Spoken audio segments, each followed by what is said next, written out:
Hi, I'm Dr. Tommy. I help people solve the problems caused by being themselves. Let's talk about Kanye West. Now, I know even mentioning his name can cause people to tense up, but this is not about being for or against Kanye.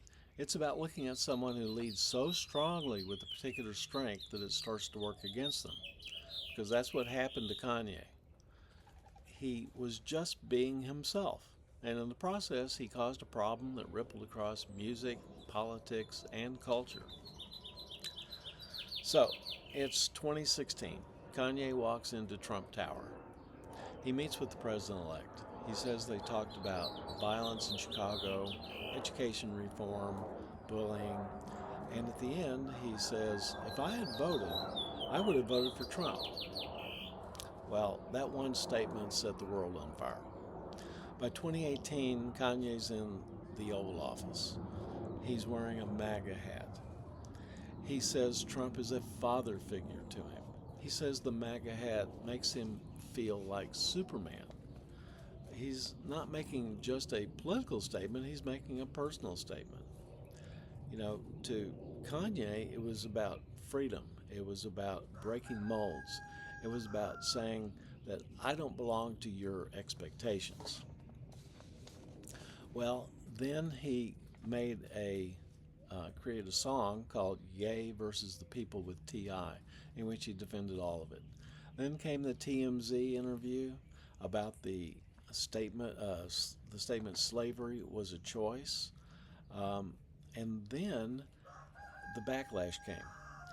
People didn't just they felt betrayed, they felt pain, they felt like they were unheard, they felt like he was saying things that just didn't take them into account. Now, what strength was he polarized on? He was polarized on independent risking. Now, that's a great strength. It's a strength that you can use to speak out, speak your thoughts, and express yourself and rely on yourself and be self confident.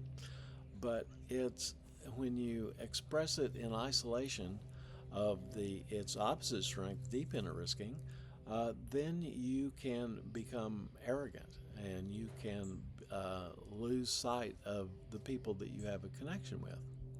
So, what is the antidote to this? The antidote is to shift from independent risking to dependent risking and ask, well, how can I do this in such a way that's going to bring people along with me? How can I say things so that people will still stay connected and yet we can disagree? Uh, but he didn't do that. He stuck with the game plan, and in in the end, just isolated many people, and in fact isolated himself. In fact, that's that's the real growth insight here is that when you express yourself so strongly without taking into account the relationships that you have, you become isolated and disconnected from other people, and eventually that will lead to your downfall. So here's the key lesson. When you want to express yourself, uh, fine. Do so in a way in which you are cognizant of other people, of their feelings, and that you do that with the intent to engage in a conversation where you will shift from independent risking to dependent risking. You can think of independent risking as talking and dependent risking as listening. So, doing both of those in a conversation with other people, talking and then listening. Well, that's another episode of Decoding Polarization. Thanks for joining me this week. It's been fun to talk about Kanye West. Uh, Next week, I'll pick another public figure who created a stir from polarization on a particular strength. And until then, if you haven't yet looked at the foundational videos, Meet Dr. Tommy and What is Opposite Strengths, there are links to those in the pinned comment below and in the description of this video. And so until next week, I will see you and we will continue to make sense of what doesn't make sense.